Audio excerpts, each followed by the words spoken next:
नमस्कार दोस्तों, सीटेट परीक्षा में मैथ को लेकर के बच्चे डरते हैं, परेशान हैं कि सर मैथ के और क्वेश्चंस करवाइए। तो चलिए और इंपॉर्टेंट क्वेश्चन लेकर के आया हूँ। उम्मीद यही है कि आप वीडियो को लाइक करेंगे, अच्छा लगेगा तो, नहीं अच्छा लगेगा डिसलाइक कीजिएगा। चैनल पर अच्छा लग रहा है, विजिट कर रहे हैं, वीडियो से हेल्प मिल रही है, कॉन्फिडेंस बढ़ रहा है, तो चैनल को सब्सक्राइब ज़रूर कर लीजिएगा। और कुछ पूछना है, कुछ और वीडियोज़ वगैरह कोई रिक्वेस्ट है तो बताइएगा, मैं उस चीज़ पर भी काम करूँगा। ठीक है, चलिए पहला प्रश्न देखते हैं। इस तरीके के प्रश्न पूछे जाते हैं। एक विभाजन के प्रश्न में भाजक भागफल, अब इस चीज़ को समझ लीजिए थोड़ा सा। भाजक क्या होता है, भागफल क्या होता है, भाज्य क्या होता है। ये रहा आपका भाग देने का तरीका, बचपन में पढ़ा है आपने। और ये रहा आपका, देखिए इधर फल आता है, जैसे ये है भागफल और इधर आता है शेष फल। तो फल आप देख लीजिए इधर आ जाएगा आपका राइट साइड में। अब इधर आता है ये भाजक और ये आता है भाज्य। ठीक है, अब भाज्य और भाजक में बच्चे कंफ्यूज होते हैं। और शेषफल तो सबको पता है, नीचे शेषफल होता है और राइट साइड में भागफल होता है। अब भाजक देखिए कंप्लीट है, और जो चीज़ कंप्लीट होता है वो कंप्लीट होता है। ठीक है, और ये भाज्य है जो आप देखोगे 2.5 अक्षर है, तो इसको 2.5 अक्षर है ना, तो इसको कंप्लीट करना, मतलब कि आधा है ना, तो इसको कंप्लीट करना, इसलिए इसमें भाग दिया जाएगा। तो भाजक क्या करता है, भाग देने का काम करता है, भाज्य जो है भाग करवाया जाता है इसमें। ठीक है, अब देखिए कैसा क्वेश्चन पूछा जाता है। अब भाजक और भागफल और शेषफल किस तरीके से काम करता है कि ये आता है, तो भाजक में इसका गुणा कर देते हैं और इसको जोड़ देते हैं। जैसे एग्जाम्पल के तौर पर यहाँ पर सीखेंगे, जैसे 5 है, 21 है और ये 4 है, तो यहाँ पर कितनी बार में जाएगा, 5 चौके 20, 4 बार में गया 20, एक बचा शेष। तो हमने क्या किया, इसका गुणा किया और प्लस इसको जोड़ दिया। तो आप याद रखिएगा भाजक, इसको याद करने से भूल जाओगे यार, बार बार याद करते होगे भूल जाते होगे, कोई दिक्कत वाली बात नहीं, आप बस इसको याद रखो, इसको भाजक कहते हैं। भाजक को जब भी हम भागफल से गुणा करते हैं और एक जोड़ते हैं तो भाज्य आ जाता है। और सवाल देखिए यहाँ पर भाज्य पूछा है, तो आसान है, आपको बता दिया, 5 और 4 जोड़ गुणा किया और एक शेषफल जोड़ा, मतलब कि भाजक भागफल में गुणा करेंगे और प्लस एक शेषफल जोड़ देंगे। ठीक है, तो इस चीज़ को याद रखेंगे, तभी भाज्य आ जाएगा। और अगर इस तरीके से नहीं याद हो रहा है तो एक चीज़ और मैं बता देता हूँ, हमेशा जब भी भाज्य आपसे पूछेगा तो भाज्य ही, तो भाज्य लाने के लिए आपको क्या करना है, भाजक जो जो चीज़ें दी हुई है उसको गुणा कर देंगे और भागफल जो है, शेषफल जो है, उसको हमेशा जोड़ा जाता है। तो देखिए मैं क्वेश्चन के तौर पे समझाने की कोशिश कर रहा हूँ। अब देखिए थोड़ा सा इतना आसान पूछेगा नहीं, कुछ चीज़ें थोड़ा सा टर्म बदल करके पूछेगा। अब यहाँ पर देखिएगा, भाजक में गुणा करते हैं भागफल का, ठीक है, और प्लस जोड़ देते हैं क्या, शेषफल। ठीक है, शेषफल जोड़ देते हैं। अब यहाँ पर देखिए भागफल का 5 गुना है, भाजक जो है भागफल का 5 गुना है और शेषफल का 4 गुना, और इसका 4 गुना है। ठीक है, इसका 4 गुना है और इसका 5 गुना है। शेषफल 5 दे रखा है, तो 5 दे रखा है और 5 का 4 गुना है, मतलब कि कितना हो गया, 20 हो गया। इसका 5 गुना है तो कितना हो गया, 20, और इसका 4 गुना है तो 5 चौके 20 हो गया। और इसका कितना गुना है, 5 गुना है, मतलब कि ये कितना होगा, 4 होगा। ठीक है, 4 होगा तभी तो इसका 5 गुना 20 हो जाएगा। तो कुल मिला जुला करके देखा जाए तो भाजक कितना आ गया, भाजक आ गया 20। ठीक है, भागफल कितना आ गया, 4, और प्लस कितना जोड़ना है, 5, शेषफल है ही, तो प्लस 5, तो 5 चौके 20 और 5 20 चौके 80 और 5 85, 85 कहीं आंसर है। ठीक है, आंसर नंबर सी। तो इस तरीके के क्वेश्चंस भी पूछे जाते हैं दोस्त। आप लोग डरते हुए वजह कि मैथ बहुत मुश्किल है। मैथ ऐसा नहीं है कि फॉर्मूला बेस्ड ही आपसे पूछा जाएगा, आसान आसान क्वेश्चन आते हैं, अगर थोड़ा सा आप टेक्निक लगाओगे तो चीज़ें आसान हो जाएंगी।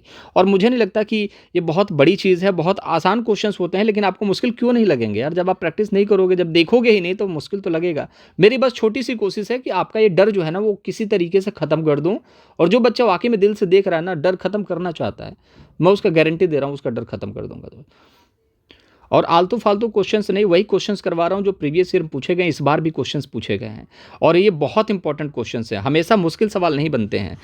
5 क्रमागत संख्याओं में दूसरी संख्या 49 है, इन संख्याओं में सम संख्याओं का गुणनफल क्या होगा। अब यहाँ पर क्रमागत संख्याएं क्या होती हैं वो भी देखिए। जैसे कि मैंने बोला 10 क्रमागत संख्याओं की बात कीजिए, जिसमें कि 3 जो है तीसरी संख्या है, 3 तीसरी संख्या है। तो यहाँ पर देखेंगे 10 संख्याएं हैं, तो तीसरी संख्या है तो 2 1, ठीक है, पहली दूसरी तीसरी। अब 10 संख्याओं की बात करें, 4 5 6 7 8 9 और 10, 10 क्रमागत संख्या, मतलब कि जो क्रम से हों। ठीक है, तो इसको बोला जाता है। अब इसमें से तीसरी पूछ दिया 3, सातवीं कौन सी है, तो 7। अब सवाल यही बना है कि दूसरी संख्या 49 है, दूसरी संख्या 49 है, तो पहली संख्या क्या होगी, 48, तीसरी संख्या क्या होगी, 50, फिर 51, फिर एक 52। अब यहाँ पर बोला है कि इन संख्याओं में सम संख्याओं का गुणनफल क्या होगा, तो इसको हटा देंगे, इसको भी हटा देंगे, अब यहाँ पर 48 है, 50 है और 52 है, इनका गुणा करना है। तो 52 का और 48 का पहले गुणा कर लेते हैं। तो 52 का और 48 का गुणा कर लेते हैं। तो 8 दूना 16, 8 पचे 40 और 1 41, 4 दूने 8 और 5 चौके 20। ठीक है, 6 9 4 2, 2496।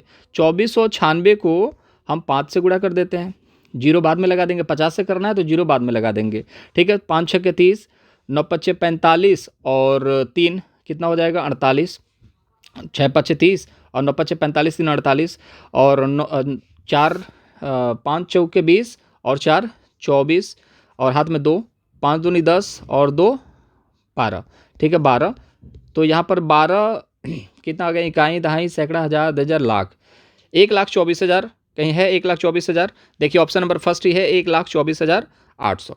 तो क्या था, क्वेश्चन में कुछ था, लेकिन आपको ये भी क्वेश्चन अगर मुश्किल लगता है तो मेहनत की ज़रूरत है ना यार। अगर इतनी सारी ये भी क्वेश्चंस आपको बहुत मुश्किल लगने लगे हैं तो आपको याद रखना यार मेहनत की ज़रूरत है और आप बच नहीं सकते। अगर आप वाकई में टीचर बनना चाहते हैं, देखिए अगर आपको सिर्फ ये लगता है कि मैंने बीएड बीटीसी कर लिया है, शादी वादी हो जाएगा कि लड़की ने या फिर लड़के ने बीएड किया है बीटीसी किया है, आज नहीं तो कल टीचर बनेगा, तो वो ज़माना गया कि आपने बीएड बीटीसी कर लिया तो आज नहीं तो कल बन जाओगे, वो नहीं बन पाओगे यार। उसके लिए आपको मेहनत करनी पड़ेगी, बिना मेहनत का कुछ होने वाला नहीं है। आपको भी पता है कॉम्पिटिशन बढ़ा हुआ है, तो बस मैथ तो आना जरूरी है, मस्ट है कि आप मैथ में अच्छा स्कोर करें। तो इसके लिए सीखना पड़ेगा, चाहे कुछ भी करो सीखना जरूरी है भाई, समझ लो कि बहुत इंपॉर्टेंट है। चलिए, बच्चे जो मैथ से डरते हैं उनके लिए भी व्यवस्था है सीटेट के लिए, लेकिन सीटेट के बाद मैथ चाहिए ही। थोड़ा सा पेडागोजी भी करो, पेडागोजी तो 15 में 15 करके आओगे, इसमें दिक्कत ही नहीं है।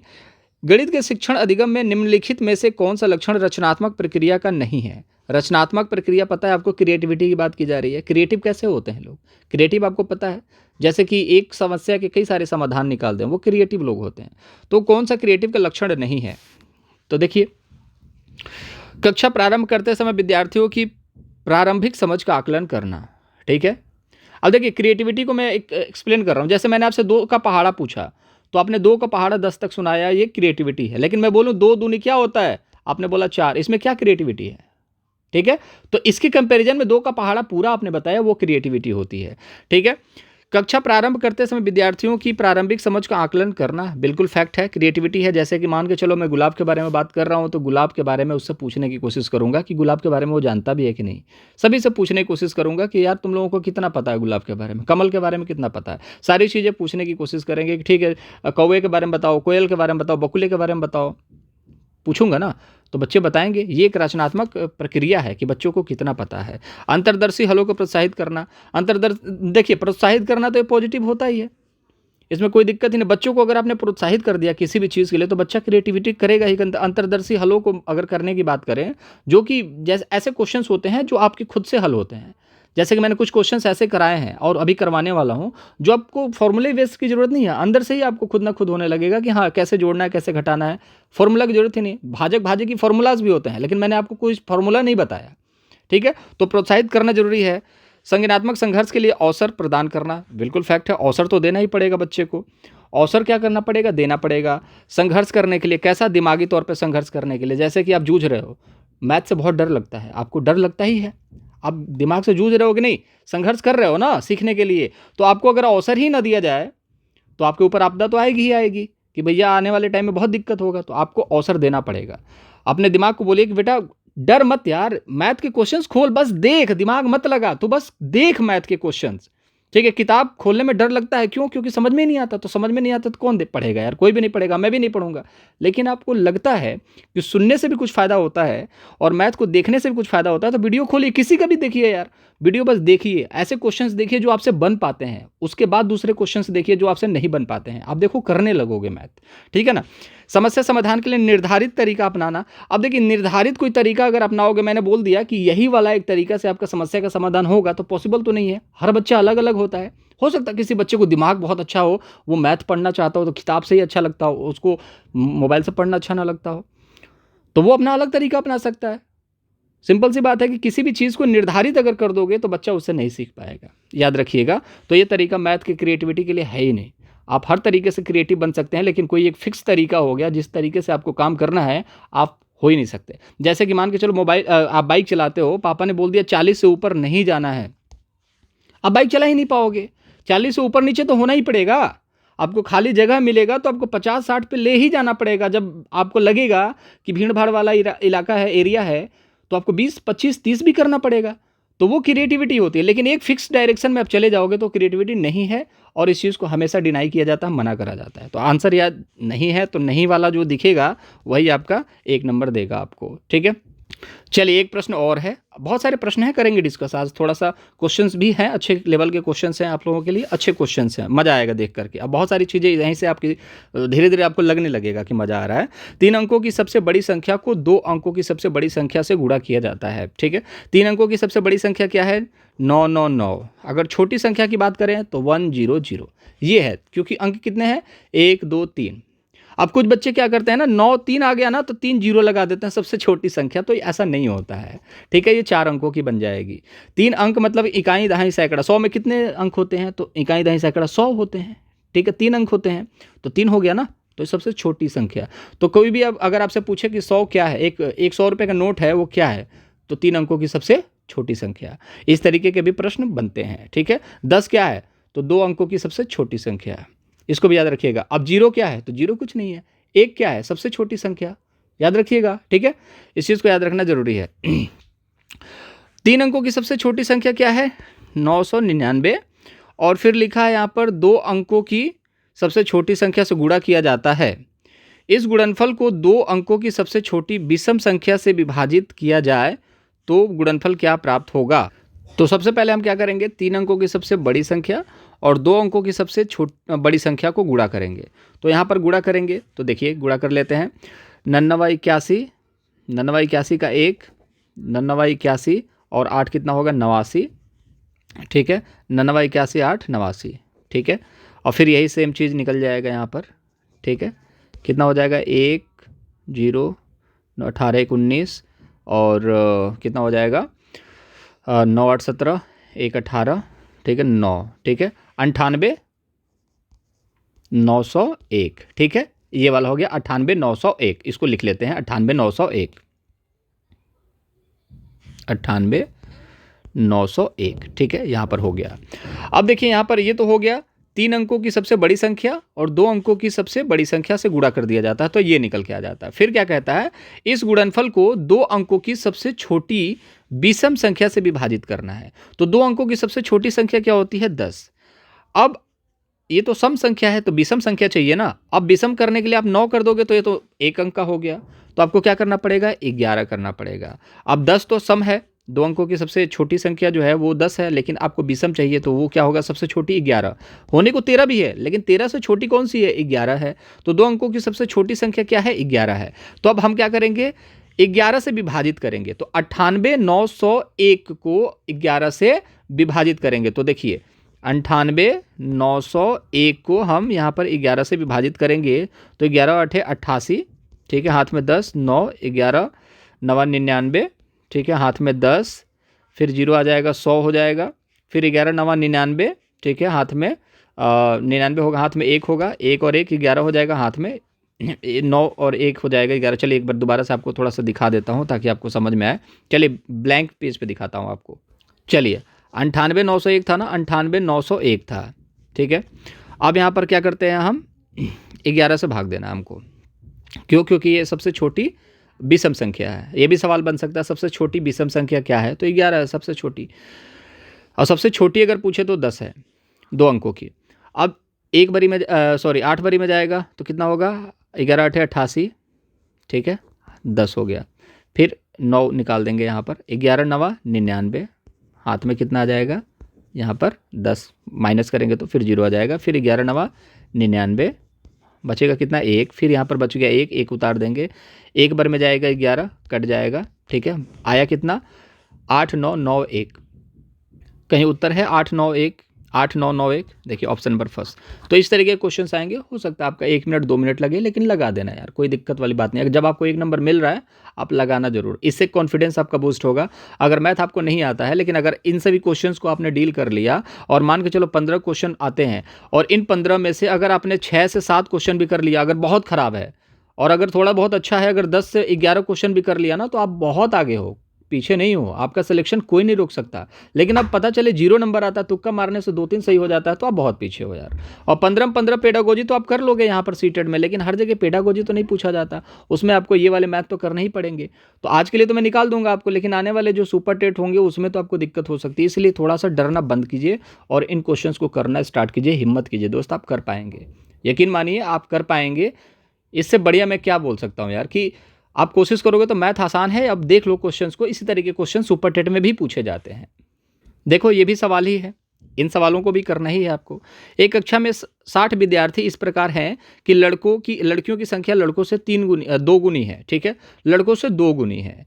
अब लड़कों से 2 गुनी है, तो अब देख लीजिए 2 गुनी है, तो जैसे कि क्लास में x लड़के हैं तो ये 2 गुनी है, और बच्चों की संख्या कितनी है, 60 है, ठीक है। तो बच्चे x हैं और इनसे 2 गुनी ये है, इन दोनों को जोड़ा जाए तो कितने हो जाएंगे, 60। अब x से डरना नहीं है, बस बहुत सारे लोग x से डरते हैं, डरना मत, x से कुछ नहीं होता, दिक्कत नहीं है x से। तो x + 2x = 60।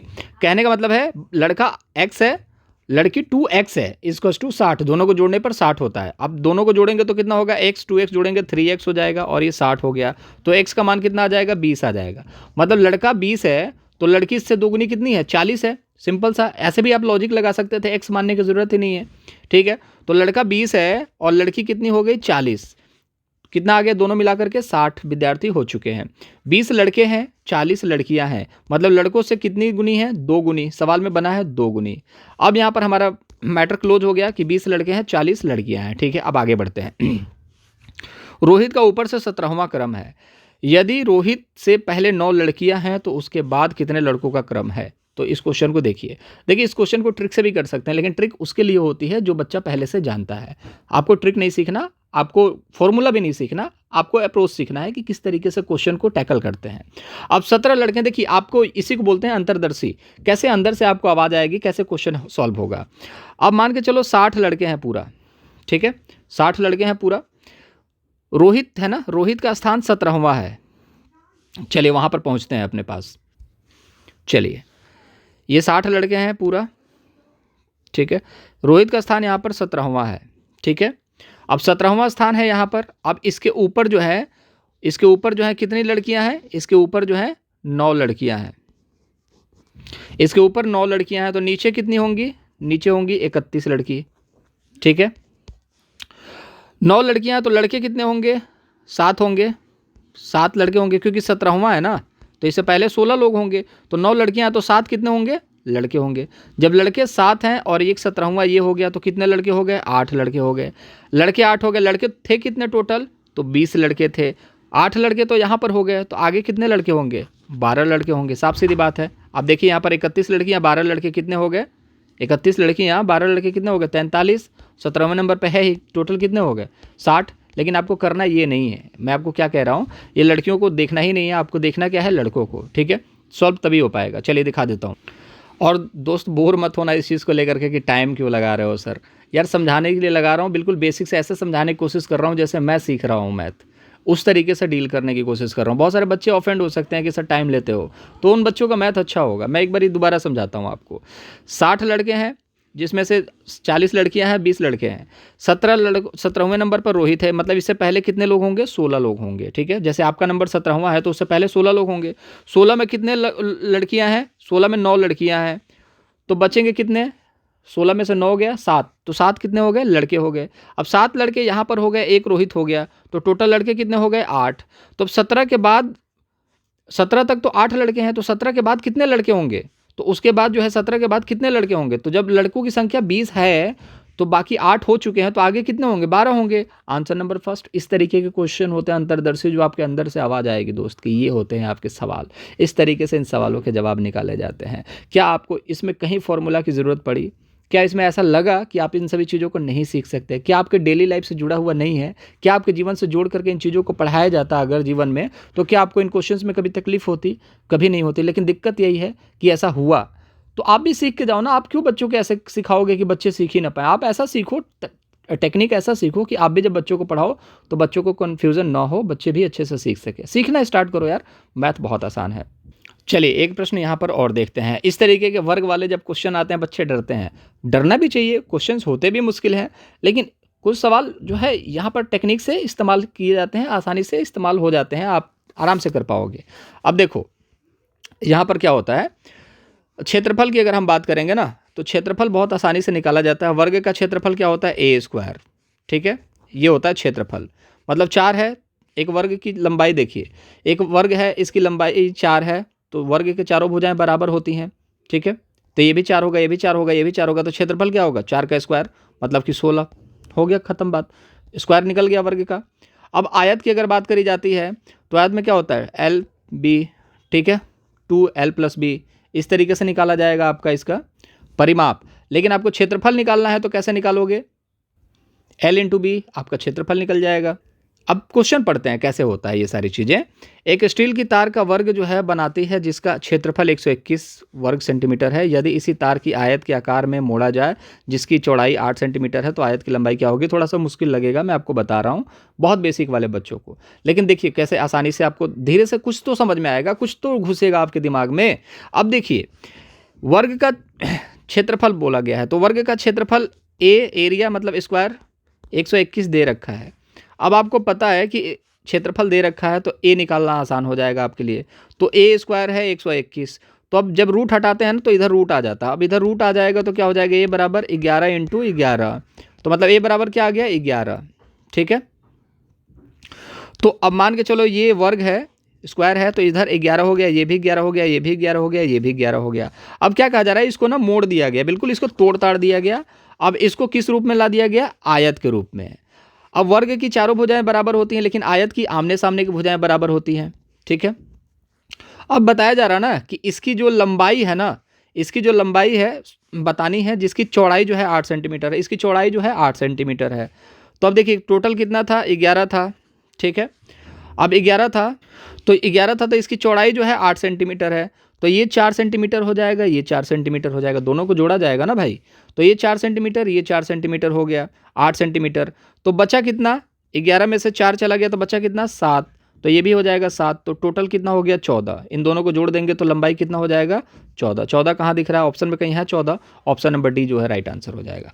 तो देखिए बहुत बेसिक चीज़ था। मैथ आप सोचोगे कि एक बार में समझ में आ जाए, तो ये ईवीएस थोड़ी है कि एक बार में देखोगे आंसर निकल गया। थोड़ा सा अगर एक बार में नहीं ट्रिक कर दिमाग में, दूसरी बार देखोगे, दूसरी बार नहीं किया, तीसरी बार देखोगे। इसी को बोलते हैं प्रैक्टिस, मैथ की प्रैक्टिस, ठीक है। तो इस तरीके से देखने से चीज़ें आपको धीरे धीरे दिमाग में कॉन्सेप्ट में जाने लगेगा। दिमाग जो है पहली बार जब किसी चीज़ को देखता है ना, तो उसको रिफ्लेक्ट कर देता है, कहता है बेटा तुम्हारी ज़रूरत नहीं है इस दिमाग में, बहुत सारी चीज़ें ऑलरेडी पड़ा हुआ है, ठीक है। तो आपको उसको साबित करना पड़ेगा, नहीं हम आपके ही हैं, हम आपके दिल में रहना चाहते हैं, दिमाग में रहना चाहते हैं, आप मुझे शरण दीजिए ना।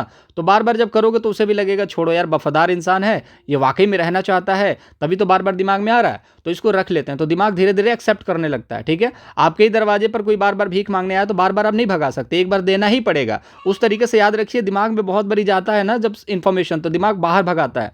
अब आपको लेना कैसे है, आप उसको बार बार जब देंगे ना, तो वो कहेगा ठीक है बेटा एक्सेप्ट कर रहे हैं, आ जाओ, कोई दिक्कत नहीं। ऐसे ही मैथ आएगा, ठीक है। तो आप चीज़ों को समझ चुके हैं कि 11 था, 11 को ऐसे तोड़ा गया, तो एक 4 हो गया, ये 4 हो गया, ठीक है। और ये कितना हो गया, 7 हो गया, और ये हो गया 7, ठीक है। तो 11 था, तो यहाँ पर देखोगे 7 और 7 14 मिलकर के क्या हो गया, यहाँ पर 14 आंसर हो जाएगा आपका। और यहाँ पर पूछा गया था पेरीमीटर पूछा था, मतलब लंबाई। पेरीमीटर में क्या होता है, जैसे इसका आप देखो 11 है, ठीक है, तो ये पूरा 11 था, बात खत्म हो गई। अब इसको रेक्टेंगल में बना दिया गया, तो 2l + b। तो चौड़ाई कितना दे रखा है, चौड़ाई दे रखा है 8 सेंटीमीटर, मतलब कि ये कितना होगा, 4 होगा, तभी तो 4 दूना 8 हो गया। चलो मैं करके दिखाता हूँ, 2l + b, ठीक है। तो यहाँ पर देखोगे 2l + 2b, ठीक है, इसका दे रखा है 8, ठीक है। चलो यहाँ पर देख लेते हैं यार, 2l + b, ठीक है। तो यहाँ पर क्या दे रखा है, 4, 8 दे रखा है, तो मतलब इसको गुणा करा, 2l बराबर, ठीक है, 2l बराबर 2b, ठीक है। तो इसका दे रखा है 8, ठीक है, मतलब कि ये था 4, तो इसका कितना हो जाएगा, आपका 7 हो जाएगा, ठीक है। ठीक है, आप लोग ऐसे ही समझ लीजिएगा, इसमें कन्फ्यूज़न नहीं होगा यार। ये 4 दे रखा तो ये 7 होगा, ठीक है। और आमने सामने की भुजाएं बराबर होती हैं, तो ये भी 4 हो जाएगा और ये भी 7 हो जाएगा, ठीक है। इस तरीके से याद रखेंगे तो ज़्यादा चीज़ें आसान होंगी। तो 4 4 8 दे रखा है और 7 है, तो 7 दूना 14 हो जाएगा। चलिए एक प्रश्न इस तरीके का भी देखते हैं कि 1001, 2000, 20,022, 30,033 के योग में से क्या घटाया जाए कि 17,069 प्राप्त हो जाए। अब इस तरीके के क्वेश्चंस में आपको क्या करना होता है, जैसे कि मान के चलो 20 में क्या घटाया जाए कि 3 आ जाए, तो 3 घटा लो यार, कितना आ जाएगा 17। तो 20 में से 17 घटाओगे 3 आ जाएगा। तो जब इस तरीके के सवाल आए कि इनमें से क्या घटाएं कि ये आ जाए, तो उन्हीं को घटा दिया जाता है। जैसे अब 1000, अब कैसे लिखना है, लिखना कैसे है ये देखो, पहले 30,000 लिखो, 30,033, फिर लिखो 20,022, फिर लिखो 1,001, ऐसे लिखा जाता है जोड़ने के लिए। अब ऐसा नहीं एक यहाँ पर लिख करके जोड़ोगे, ठीक है, राइट साइड में सारा डाटा आना चाहिए आपको। अब 3 दूनी 6 हो गया, कितना हो जाएगा 5 हो जाएगा, 3 हो जाएगा, 1 हो जाएगा और 5 हो जाएगा। 51,356 में से आपको क्या घटाना है, 17,069, 17,069। अब यहाँ पर पूरा घटाने की ज़रूरत नहीं है, आपको आंसर से भी मैच करना है। तो 5 इधर, 5 में से 1 हार चल जाएगा 6 में, तो 16 हो जाएगा, 16 में से 9 हो गया 7। अब बचा 4, 4 में से इधर से 1 जाएगा तो 14, 14 में से 5 गया, कितना बन जाएगा 9। अब 97 कहीं दिख रहा है क्या, ये हो गया 97, राइट आंसर, बात खत्म। इसको पूरा करने की जरूरत नहीं है। तो कुछ स्मार्ट टेक्निक भी आपको इस्तेमाल करना पड़ेगा क्वेश्चंस को सॉल्व करने के तौर पे, ठीक है। मजा आ रहा होगा, कॉन्फिडेंस आ रहा होगा, बिल्कुल आएगा दोस्त, ऐसे ही कॉन्फिडेंस आएगा। अगर अभी भी कॉन्फिडेंस नहीं आ रहा है तो ऐसा नहीं है कि आप बेकार हैं, आपको मज़ा नहीं आ रहा, आप नहीं कर सकते, आप कर सकते हैं। आप एक बारी दोबारा वीडियो देखिएगा। अब कुछ लोग कहते हैं कि आप बार बार अपना वीडियो देखने के लिए कहते हो, आप किसी का देखो यार जिसका अच्छा लगता हो, देखोगे तभी तो, या फिर ऑफलाइन डाउनलोड करके देखो, लेकिन देखो जरूर। मेरा मतलब ये नहीं है कि मैं रिवेन्यू जनरेट करूँ आपसे वीडियो दिखा दिखा करके, आप अपना देखो, आपको जब अच्छा लगेगा ना तो रिवेन्यू कोई बड़ी बात नहीं होती है यार, आपके दिल में बस जाए इंसान, वही बहुत बड़ी बात होती है। और मैं बार बार बीच में ये सारी चीज़ आपको बता इसलिए रहा हूँ क्योंकि मुझे पता है हर एक क्वेश्चन के बाद बंदा जो है ना, बच्चा जो है वो डिमोटिवेट होता है हर एक क्वेश्चन के बाद। इसलिए मैं आपको बार बार बोल रहा हूँ कि मैथ बहुत ईजी है। आप मैथ को अगर समझोगे ना तो इससे बढ़िया सब्जेक्ट नहीं है। आप इस चीज़ को याद रखो, सबसे बढ़िया सब्जेक्ट है जो आपके दिमाग से कभी जाएगा नहीं। आज तक आप पहाड़ा भूल पाए क्या, एक बार सीखा भूल पाए, नहीं भूल पाए ना, नहीं भूल पाओगे। लेकिन आपसे क से लेकर के ज्ञान तक बोल दिया जाए तो आप भूल जाओगे बीच में बहुत सारे शब्दों को, ठीक है। तो इसलिए मैथ आसान है लेकिन हम उसको मुश्किल बना करके रखते हैं कि हमसे नहीं हो पाएगा, ठीक है। कुछ और क्वेश्चन थे लेकिन हम लोग, चलो एक और क्वेश्चन देखते हैं। चलो एक क्वेश्चन और देख लेते हैं। निम्न में से कौन सा गणित में सृजनात्मक चिंतन का मुख्य सूचक है। यार अगर मैं आधे घंटे की कोई क्लास लेता हूँ उसमें 10 से 12 वीडियोज़ अगर करवाता हूँ ना तो बहुत बड़ी बात है। आपको घंटे घंटे भर की क्लास में, मैं किसी टीचर को कहीं ना कहीं क्रिटिसाइज़ नहीं करता हूँ कभी भी किसी वीडियोज़ में, ठीक है, वो अच्छी बात है भी नहीं। बट फिर भी अगर आप अपना टाइम बचाना चाहते हैं तो इस वीडियोज़ को ज़रूर देखिएगा, जो मैंने सारे वीडियोज़ करे हुए हैं उसमें आपको बहुत हेल्प मिलेगी, ठीक है। निम्नलिखित में से कौन सा गणित में सृजनात्मक चिंतन का मुख्य सूचक है। सृजनात्मक मतलब क्रिएटिव, अपसारी चिंतन की बात की जाती है, जो एक समस्या के कई सारे समाधान निकाल सके। कहने का मतलब है, मान के चलिए एक होता है अपसारी, मतलब कि ये दिया दिखाने वाला काम करता है, ठीक है, बहुत सारी रोशनी करने का काम करता है, मतलब एक समस्या के कई सारे समाधान दे पाए। और एक होता है अभिसारी, निर्धारित फॉर्मूले पर बस काम करेगा। जैसे 2 × 2 कितना होता है, 4 होता है, ठीक है। इसने बोल दिया 4 कैसे आएगा, तो इसने बोला सर 2 + 2 4 आएगा। लेकिन अपसारी चिंतन वाला क्या करेगा, सर 4 तो 1 + 3 से भी 4 आएगा, 2 + 2 से भी 4 आएगा और 2 × 2 से भी 4 आएगा। सर 8/2 इससे भी 4 आ जाएगा। तो कितने सारे सवाल के जवाब दे दिए ना इसने, बिल्कुल दे दिए। ये अपसारी चिंतन वाला बच्चा है जो कि समस्या को, समाधान को कई तरीके से खोज सकता है। अब ये अगर बनना है तो समस्या समाधान वाला बनना पड़ेगा ना, लेकिन समस्या का समाधान अगर मानकीकृत तरीके से करोगे तो वो आप नहीं बन पाओगे, ठीक है। अब मान के चलो कि पापा ने आपको बोला कि बेटा एक काम करो, ये एक समस्या है, इस तरीके से कर दो, तो पापा ने आपको बता दिया ना इस तरीके से करना है, तो आप क्रिएटिव थोड़ी ना हुए, आप कर दोगे, फिर बोलोगे देखो मैंने पापा कर दिया। पापा कहेंगे बेटा बताया किसने था, हमने ही बताया था ना, तो कैसे उछल रहे हो, मत उछलो, मैंने बताया था इसलिए किया आपने, ठीक है। प्रश्न को प्रस्तुत करना, अब किसी प्रश्न को प्रस्तुत करना, आप देखो आपको लगेगा प्रश्न प्रस्तुत करना बहुत आसान होता है। ये जब क्वेश्चन आपके सामने है ना, इस क्वेश्चन को बनाने में, डिजाइन करने में बहुत मेहनत लगता है। आपने कभी जीवन में एक भी क्वेश्चन बनाया है, आपने सिर्फ क्वेश्चंस पढ़े हैं, उसके ऑप्शंस पढ़े हैं, ये बहुत आसान लगता है। लेकिन क्वेश्चन बनाना, उनके 4 ऑप्शन डिजाइन करना बहुत मुश्किल काम है। तो प्रश्न को अगर प्रस्तुत करना अगर आपको आ गया, आपसे मैं बोलता हूं कि कोई क्वेश्चन जो है ना, अगर आप यहां तक वीडियो देख रहे हो, मतलब सीखना चाहते हो, आप कोई क्वेश्चन बना करके कमेंट बॉक्स में लिखना, देखना बहुत सारे बच्चे, आप कमेंट खुद चेक करना, आपको देखने को मिलेगा बहुत सारे बच्चे कमेंट मतलब बना ही नहीं पाएंगे क्वेश्चन, क्योंकि हम सोचते नहीं, बहुत बहुत बल लगता है क्वेश्चन बनाने में, ठीक है। और वो क्रिएटिव थिंकिंग वाला अगर बच्चा है वही आपके क्वेश्चन यहाँ बना पाएगा, बना करके भेजना। और क्रिएटिव नहीं है तो कोई दिक्कत नहीं है, सोचना नहीं चाहता, ज़रूरत नहीं है, कोई दिक्कत नहीं। ज़रूरी थोड़ी है क्रिएटिव थिंकिंग वाला ही बच्चा जीवन में सर्वाइव करता है, अच्छा करता है, ऐसा नहीं है। लेकिन क्रिएटिव थिंकिंग वाला अगर बच्चा है तो वो क्या करता है, क्वेश्चंस बनाता है। बहुत सारे बच्चे बोलते हैं आजकल ऐसे क्वेश्चन आते हैं, आप ऐसे क्वेश्चन नहीं करवाते। बेटे ऐसे क्वेश्चन ही आते हैं, आपको ये पता नहीं है। 2-4 मुश्किल क्वेश्चन ईवीएस के देख लिए, चाहे मैथ के देख लिए, तब गाना गाने लगते हैं बच्चे कि बहुत मुश्किल क्वेश्चन आते हैं। वो बच्चे तो कुछ अलग ही दुनिया के होते हैं, उन बच्चों पर ध्यान तो आपको देना ही नहीं चाहिए। सीटेट के जितने क्वेश्चन होते हैं बार बार प्रीवियस ईयर के उठाए होते हैं या दूसरे टीचिंग एग्जाम्स के उठाए हुए होते हैं, ठीक है। तो याद रखिएगा उन्हीं क्वेश्चंस को बार बार रिवाइज कहीं ना कहीं रिपीट किया जाता है। क्यों किया जाता है? क्योंकि क्वेश्चन बनाने में वक्त लगता है, टाइम लगता है, बल लगता है, ठीक है। और कोई ऐसा बल लगाना नहीं चाहता, कोई भी मान के चलो जो क्वेश्चन बनाने वाला है इतना टाइम देना नहीं चाहता। सबको चाहिए भाई पैसा, कम समय में पैसा आ जाए, क्या जरूरत है इतनी मेहनत करने की। इसलिए प्रीवियस ईयर क्वेश्चंस बार बार रिपीट होते हैं, 2-4 नए क्वेश्चंस बनते हैं, सारे क्वेश्चंस कभी नहीं बनते हैं। क्यों नहीं बनते हैं? टाइम लगता है। तो प्रश्न बनाना अगर बहुत महत्वपूर्ण है, याद रखिएगा आप प्रश्न जरूर बनाइएगा, आपको पता चल जाएगा कितना महत्वपूर्ण है।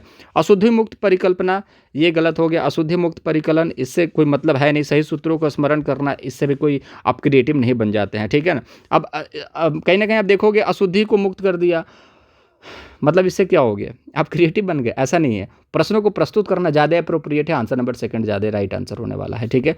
तो आई होप आपको चीज़ें समझ में आई होंगी। मैं कोशिश करता हूँ कम समय में बहुत ज़्यादा चीज़ें दूँ, बट फिर भी मुझे लगता है आधे घंटे में अगर 10-12 क्वेश्चन मैं करवा रहा हूँ तो मैं कम करवा रहा हूँ, मुझे ऐसा लगता है। आपको क्या लगता है कमेंट बॉक्स में ज़रूर बताइएगा। बाकी वीडियो अच्छी लगी हो, अगर आपको कॉन्फिडेंस आ रहा हो मैथ में तो ज़रूर लाइक कीजिएगा, जितने हो सके सब्सक्राइब कर दीजिए जल्दी से जल्दी, कम से कम। चलिए छोड़िए, आपकी इच्छा है, आप करना है तो करिएगा, ठीक है। बस आप मेहनत कीजिए, पढ़ाई कीजिए, वो उस पर फोकस कीजिए, मुझे अच्छा लगेगा इस चीज़ पर। आपका सीटेट क्वालिफाई होगा, अच्छे नंबर आएंगे, जीवन में आगे बढ़ेंगे, मुझे यही चाहिए, ठीक है। चलिए मुलाकात करेंगे अगले वीडियो में किसी चीज़ पे और टॉपिक पे। आपको वीडियो चाहिए तो कमेंट बॉक्स में बताइएगा, कोशिश करूँगा उस चीज़ को पूरा करूँ।